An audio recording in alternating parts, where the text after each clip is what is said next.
A recent Nielsen's report highlights that there are key consumer behavioral changes that occur parallel to each stage of the virus evolution. Nielsen identifies that these consumer changes are being mirrored by every country that is currently trying to flatten the curve. Now, Derek Cikes, the COO of online payment solution Payflex, has been following the effects of coronavirus on retail closely since the outbreak and says that South Africa is somewhere between stages 4 quarantine living preparation and stage 5 restricted living. Now, he joins us now on the line. Derek, a very good afternoon to you. Thanks for joining us. Welcome to SA Today. Simpure, thank you, and hello to your listeners and viewers. Now, the consumer behavior, Derek, in response to the current coronavirus has been monitored by Nielsen, a global research company. Do you want to give us an overview of the different stages in consumer behavioral patterns? So, absolutely. The Nielsen guys have been watching the consumer patterns across the world, both whether it be in Australia, the States, UK, Europe, etc. And they kind of see it going through a number of typical phases which, are not earth-shattering in terms of how you'd expect them to unfold. But it normally starts where people are aware that the virus is around, so then they start changing their shopping behavior a little bit. They'll buy sanitizer, they'll buy a mask, those kind of things, just in case it gets to their shores. When it lands on their shores, then they start to see that people start to doing a little bit more focused buying on those particular types of products that will keep them safe, so to speak.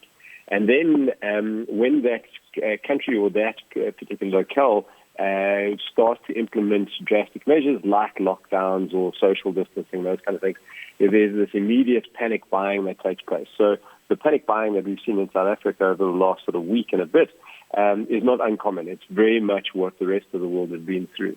And then you kind of get into the stage where you go into the social distancing or the lockdown period, and then purchasing patterns change dramatically because you've then got a situation where you're not allowed to go to stores or particular stores are being closed down, and you're only allowed to buy essential goods like we have in South Africa. And online shopping in particular then starts to change because there's no way to deliver goods. So everything then gets focused purely on those essential goods. And then after that, you go back to what is kind of being termed a new normal. And we haven't quite seen what that new normal is going to look like on a global basis.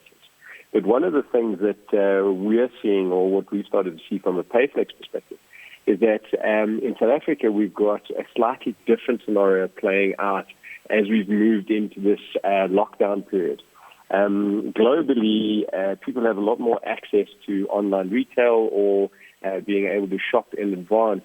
In South Africa, because of our distributed economy and people, we've got a situation where people in the rural areas or in townships haven't necessarily been able to do the stockpiling or preparation that some of the more urban areas or suburb areas have been able to do. So the last 2 days, we've still seen lots of pressure on the grocery stores. And then obviously the other thing that we have seen, which has been very common across the world, is liquor stores have been closed down. And so there's been a major rush across the board for people to go and buy up their beer and wine and whiskey and the like. Now that the lockdown is in full effect, Derek, how do you see consumer behavior playing out? I mean, you've just mentioned that panic buying and stockpiling is quite a common phenomenon. But why is that the case, though, when assurances have been made that the food supply chain will not be affected and farms are going about their business and supplying these supermarkets with food and produce that all South Africans will need? And we've just read an article just a short while ago saying, from the Northwest Province, and I guess it's indicative of all the other provinces that, there's long queues at supermarkets, people still panic buying without assurances that everything will be all right. So there's two kind of answers to that. The first is that when people are faced with a national disaster or a threat, they need to find a way to try and protect themselves. Sitting around and doing nothing is not natural behavior for humans. And so what typically happens is if your only option is to go and stockpile something, you naturally feel better because then you've done something to try and help yourself in this moment of need or moment of danger for the country. The second part to that is that there's a little bit of a herd mentality that happens. And we start to see on TV or Facebook or on WhatsApp all these videos and clips coming through showing long lines of queues, lack of stuff in shops and whatnot, and then that kind of reinforces this need for people to go out and do something because, well, what's going to happen tomorrow? So I think it's those two kind of factors playing together that's driving people into that position.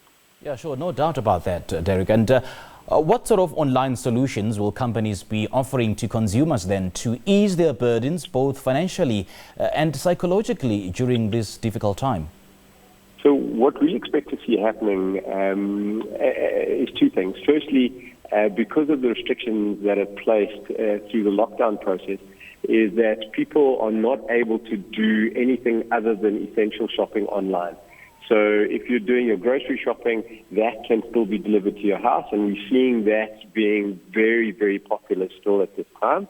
But things like fashion, technology, music, etc., they're taking a much lower position at the moment. The other thing, interestingly enough, that we've seen a very big spike in online at the moment is online tutorials or learning, together with any sort of conferencing or telecommunications capabilities. So where people have now had to set up offices or schooling at home, they've had to find ways to do that. So those are the three kind of things that we're seeing happen in the online space. How that will continue into the future, we think that this is going to be a boon for the online industry in South Africa, which has typically lagged the rest of the world. South Africa is about 2% of our retail is spent online, whereas the rest of the world is closer to 10%. And we think this is going to give a little bit of a lift on a longer-term basis to the online industry. Now, this virus has led to our environment being liquid, and it's incredibly unpredictable pattern. So then how do brands stay relevant to what customers want in the context of ensuring that they stick to the ambits of the law and avoid what's known as crisis profiteering? Sure. I think that's one of the best things that the government has stepped in and done from the start. When we first heard President Cyril Ramaphosa talk just over 10 days ago about the looming crisis, we started to see price gouging in a couple of different sectors. And obviously is sanitizer and face masks. In fact, there's a couple of websites that were created on Facebook, locally based websites that are operating on a global basis, selling these face masks. And they're selling them at exorbitant prices. Typically you pay a couple of cents for these face masks on a day-to-day basis, and now they're selling them for 10, 15 rand a shot. That's been brought to bear by the government, but it still happens. Another example in the sporting section, for anybody that's a cyclist, an indoor cycling trainer would typically sell for a couple of thousand rand. We've seen those triple in price online. So there are guys that are taking advantage of this, and South Africans were duty bound to kind of report those things when we see those. So that can be brought to bear.